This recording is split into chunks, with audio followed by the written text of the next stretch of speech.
As Domestic Violence Awareness Month comes to a close, we visit with a survivor.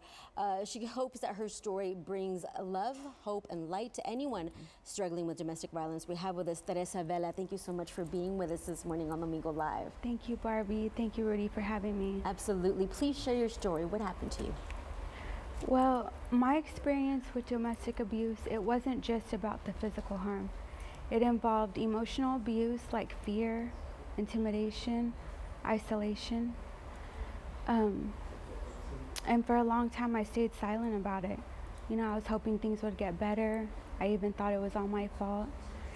At the time, I didn't even realize that what I was experiencing was domestic violence. It wasn't until I spoke to my therapist and I reached out to an advocate at the Purple Door that they helped me realize that what I was in was an abusive relationship. Then through therapy, I was able to unpack why I had accepted the abuse for so long. And for me, it was because as a little girl, I was exposed to it. So in my mind and in my relationships, I normalized this and I connected abuse and violence to a form of love. But abuse doesn't define who we are. No.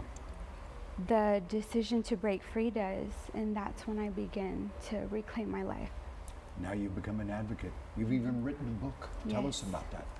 Well, you can find my book on my website, about.me/Teresa Vela, and it goes into more detail about my experiences with domestic violence, and it also offers others ideas and strategies and ways that they can break free from their abuse, heal, and rebuild their lives. What gave you the strength to break free?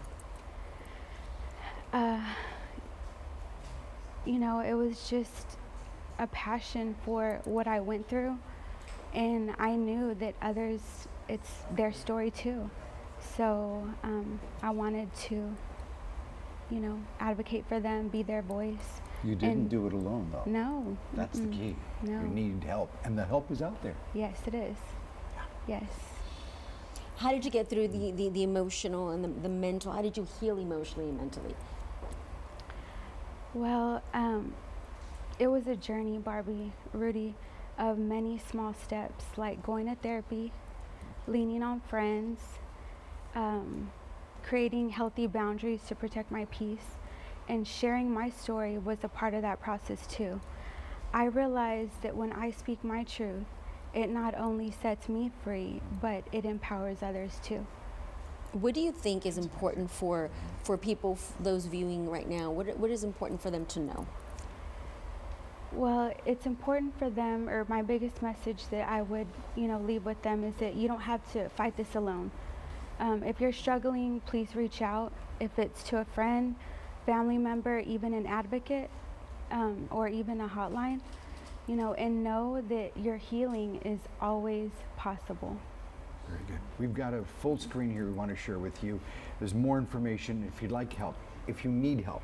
That right there is the place to call, to look up on your website. They've got their website. It is right there.